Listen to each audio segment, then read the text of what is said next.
When doing any type of presentation, you want to incorporate pattern interrupts in order to change the person's thought flow or thought pattern. In other words, sometimes interrupting their thought pattern gets them to pay attention. So how do you do this?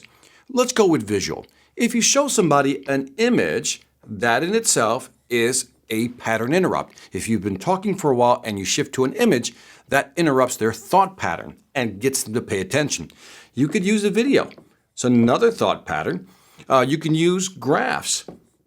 Graphs are excellent forms of pattern interrupts.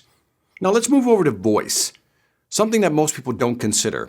How you use your voice during a presentation can create a pattern interrupt. For example, if I start talking real fast and I want you to listen to me, well, that creates a certain sense of energy and excitement. But then if I slow down, in other words, speed can actually be used as a pattern interrupt. Sometimes silence, a pause, can be used to actually interrupt a pattern. The person is talking, continuously talking, and then they stop.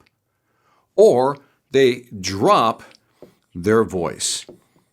If you ever heard people talk real fast and when they get real serious, they slow down and drop their voice because they want to say something important. Now, over to variety, well, you can use several things here. For example, if you ask questions, that's a pattern interrupt. Again, you've been talking for a while, then you stop and ask a question.